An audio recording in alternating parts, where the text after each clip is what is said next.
आकाशवाणी देहरादून से प्रस्तुत है प्रादेशिक समाचार। पहले मुख्य समाचार।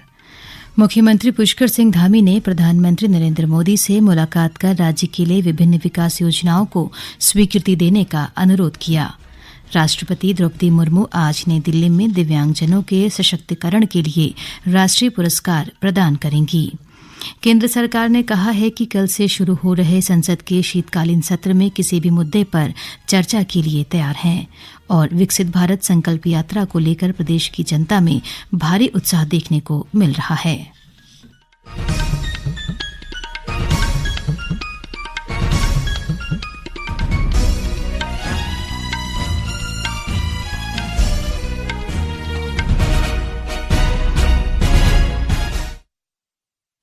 नमस्कार। दोपहर समाचारों के साथ मैं योशिता पांडे। अब समाचार विस्तार से।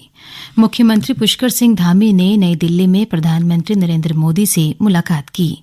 इस दौरान श्री धामी ने प्रधानमंत्री से सौंग बांध पेयजल परियोजना के लिए वित्तीय सहायता के रूप में 2,460 करोड़ रुपए की स्वीकृति और जौलीग्रांट हवाई अड्डे के उच्चीकरण के लिए विशेष वित्तीय सहायता के रूप में 3,000 करोड़ रुपए की वित्तीय सहायता का अनुरोध किया। मुख्यमंत्री ने मानसखंड मंदिर माला परियोजना के विकास तथा पिथौरागढ़ की सुगम यात्रा के लिए 1,000 करोड़ की स्वीकृति देने के साथ ही टनकपुर बागेश्वर रेल योजना को राष्ट्रीय परियोजना के रूप में पूर्ण वित्त पोषण के लिए 44,140 करोड़ की वित्तीय स्वीकृति का अनुरोध भी किया।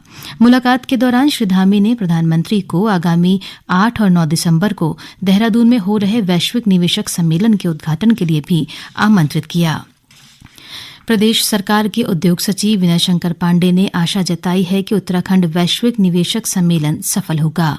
उन्होंने कहा कि इस सम्मेलन को सफल बनाने के लिए शासन हर संभव प्रयास कर रहा है। 9 दिसंबर को हमारी ग्लोबल इन्वेस्टर समिट का जो मेन इवेंट है वो आयोजित हो रहा है। उसी सिलसिले में हम लोग वार फुटिंग पर ये जो फाइनल हमारा इवेंट है उसकी तैयारी है FRI में कर रहे हैं। यहाँ हमने अपना एक एडमिन ऑफिस भी खोल लिया है जहाँ 24/7 के बेसिस पर हम सभी लोग वहाँ उपस्थित रहेंगे और बड़ी माइक्रो लेवल पर हम लोगों की वॉच है कि छोटे से छोटी चीजों की कोई त्रुटि न रहने पाए। गौरतलब है कि देहरादून में आयोजित हो रहे वैश्विक निवेशक सम्मेलन से पहले राज्य सरकार ने जिला स्तर पर मिनी क्षेत्रीय निवेशक सम्मेलनों का आयोजन किया। सरकार ने विभिन्न राज्यों और विदेशों में भी रोड शो कर प्रदेश में निवेश को आकर्षित करने के प्रयास किए। अब तक राज्य सरकार विभिन्न उद्योग समूहों के साथ 2 लाख करोड़ रुपए से ज्यादा के समझौता ज्ञापन पर हस्ताक्षर कर चुकी है। राष्ट्रपति द्रौपदी मुर्मू आज दिल्ली में दिव्यांगजनों के सशक्तिकरण के लिए राष्ट्रीय पुरस्कार 2023 प्रदान करेंगी। वे दिव्यांगजनों की उपलब्धियों और उनके सशक्तिकरण की दिशा में किए गए कार्यों के लिए उन्हें पुरस्कार प्रदान करेंगी। कार्यक्रम का आयोजन सामाजिक न्याय और अधिकारिता मंत्रालय के दिव्यांगजन सशक्तिकरण विभाग द्वारा किया जाएगा। आगामी लोकसभा चुनावों के मद्देनजर भारतीय जनता पार्टी अपने संगठन की इकाइयों को मजबूत करने में जुटी है। भाजपा ने अनुसूचित जाति जनप्रतिनिधि सम्मेलन के कार्यक्रम तय किए हैं। इसी के तहत कुमाऊं मंडल का कार्यक्रम हल्द्वानी में आयोजित किया गया।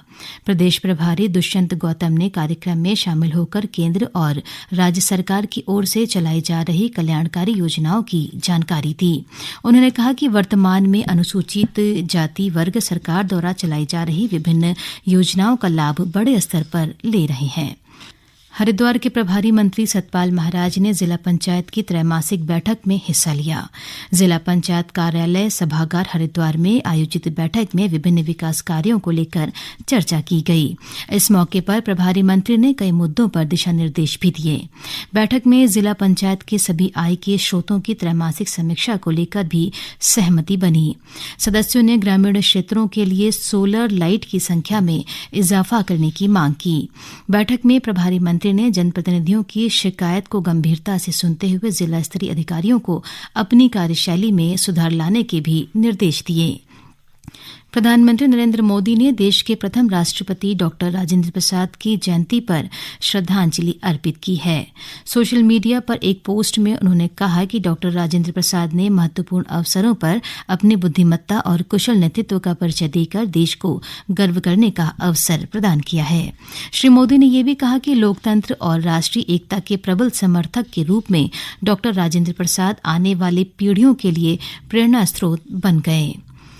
देहरादून स्थित भारतीय सैन्य अकादमी आईएमए की चैटवुड बिल्डिंग में आर्मी कैडेट कॉलेज के 122वें दीक्षांत समारोह का आयोजन किया गया। आईएमए के lieutenant commandant general VK Mishra ने 9 कैडेटों को मानविकी और 12 कैडेटों को विज्ञान संकाय में जवाहरलाल नेहरू विश्वविद्यालय की डिग्री प्रदान की। इस अवसर पर कमांडेंट बैनर के साथ ही स्वर्ण, रजत और कांस्य पदक भी प्रदान किए। गौरतलब है कि आईएमए में 1 साल का कड़ा प्रशिक्षण लेने के बाद ये 21 कैडेट्स सैन्य अधिकारी बनेंगे। आकाशवाणी के देहरादून केंद्र से प्रसारित किए जा रहे हैं। ताजा समाचार के लिए आप हमारे फेसबुक पेज आकाशवाणी समाचार उत्तराखंड और ट्विटर हैंडल @AIR News_DDN को फॉलो कर सकते हैं। ये समाचार यूट्यूब चैनल आकाशवाणी समाचार उत्तराखंड को सब्सक्राइब कर सुने जा सकते हैं। साथ ही ये समाचार आकाशवाणी की वेबसाइट www.newsonair.gov.in/उत्तराखंड पर भी उपलब्ध हैं। विकसित भारत संकल्प यात्रा का प्रचार रथ आज देहरादून के रेलवे स्टेशन पहुंचा। इस दौरान बड़ी संख्या में लोग मौजूद रहे। केंद्र सरकार की विभिन्न योजनाओं को प्रदर्शित करते हुए इस प्रचार रथ के माध्यम से उपस्थित जनता को सरकारी योजनाओं का लाभ लेने की अपील की गई। उधर सीमांत पिथौरागढ़ जिले के भरमूनी ग्राम पंचायत में विकसित भारत संकल्प यात्रा के तहत विभिन्न कार्यक्रम आयोजित किए गए। इस दौरान किसानों को ड्रोन तकनीक के माध्यम से खादों का छिड़काव करने के बारे में जानकारी दी गई। वहीं देहरादून के जनजातीय क्षेत्र चक्राता की ग्राम पंचायत धलानी में केंद्रीय योजनाओं से लाभान्वित लोगों ने अपने अनुभव साझा किए। रावत है, मुझे मनरेगा के द्वारा मेरा जॉब कार्ड बना हुआ है, जिसके लिए सरकार ने मुझे 100 दिन का रोजगार दिया है, जिससे मैं सरकार का बहुत बहुत धन्यवाद देना चाहता हूँ। वहीं उधम सिंह नगर जिले में विकसित भारत संकल्प यात्रा बाजपुर, सितारगंज, रुद्रपुर और गदरपुर विकासखंड के विभिन्न ग्राम पंचायतों में पहुंची। यात्रा के संकल्प रथ के इन क्षेत्रों में पहुंचने पर ग्रामीणों ने उत्साह के साथ स्वागत किया। इस दौरान विभिन्न सरकारी विभागों ने स्टॉल के माध्यम से आम लोगों को सरकार की जन कल्याणकारी योजनाओं की जानकारी दी। संकल्प यात्रा के दौरान सभी ग्राम पंचायतों स्वास्थ्य शिविर भी लगाए गए, जिनमें लोगों का स्वास्थ्य परीक्षण किया गया। केंद्र सरकार कल से शुरू हो रहे संसद की शीतकालीन सत्र में किसी भी मुद्दे पर चर्चा के लिए तैयार है। दोनों सदनों की सुचारू कार्रवाई सुनिश्चित करने के लिए सरकार ने कल नई दिल्ली में सर्वदलीय बैठक बुलाई थी। बैठक के बाद संसदीय कार्य मंत्री प्रहलाद जोशी ने कहा कि सरकार ने सभी दलों से संसद की कार्रवाई सुचारू रूप से चलाने में सहयोग की अपील की है। उन्होंने कहा कि इस सत्र में 19 विधेयकों पर चर्चा की जाएगी। संसद का शीतकालीन सत्र 22 दिसंबर तक चलेगा।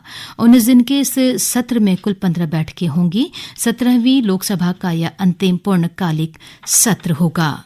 राज्यपाल लेफ्टिनेंट जनरल गुरमीत सिंह ने विश्वविद्यालयों में कौशल विकास और टिकाऊ पाठ्यक्रम को शामिल करने की जरूरत पर जोर दिया है।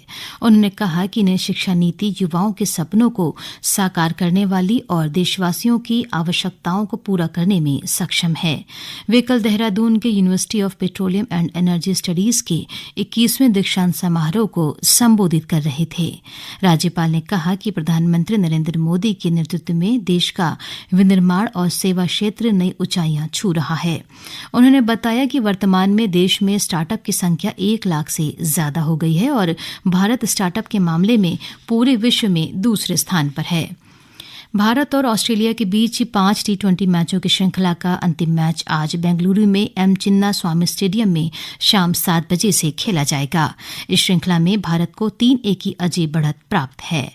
भारत और ऑस्ट्रेलिया के बीच अब तक खेले गए 30 T20 मैचों में से भारत ने अब तक 18 मैच जीते हैं, जबकि ऑस्ट्रेलिया को 11 मैचों में जीत मिली है। एक मैच बराबरी पर समाप्त हुआ था। और अब संक्षिप्त समाचार। पौड़ी जिले की थैलीसैंण तहसील के चौलासैंण में आयोजित बुंखाल मेला आज हर्षोल्लास के साथ संपन्न हो गया। सैनिक कल्याण मंत्री गणेश जोशी ने देहरादून स्थित गुनियाल गांव में बन रहे सैन्य धाम का निरीक्षण किया। इस दौरान श्री जोशी ने अगले साल फरवरी तक सैन्य धाम का काम पूरा करने के निर्देश दिए। मौसम विभाग ने संभावना व्यक्त की है कि दिसंबर 2023 से फरवरी 2024 तक आगामी सर्दियों के मौसम के दौरान देश के अधिकांश हिस्सों में न्यूनतम तापमान सामान्य से ऊपर रहने की उम्मीद है। अंत में मुख्य समाचार एक बार फिर।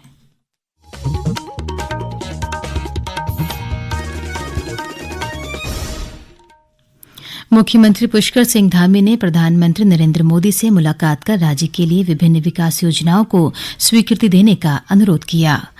राष्ट्रपति द्रौपदी मुर्मू आज नई दिल्ली में दिव्यांगजनों के सशक्तिकरण के लिए राष्ट्रीय पुरस्कार प्रदान करेंगी। केंद्र सरकार ने कहा है कि कल से शुरू हो रहे संसद के शीतकालीन सत्र में किसी भी मुद्दे पर चर्चा के लिए तैयार है और विकसित भारत संकल्प यात्रा को लेकर प्रदेश की जनता में भारी उत्साह देखने को मिल रहा है। इसके साथ ही प्रादेशिक समाचार का ये बुलेटिन समाप्त हुआ। नमस्कार।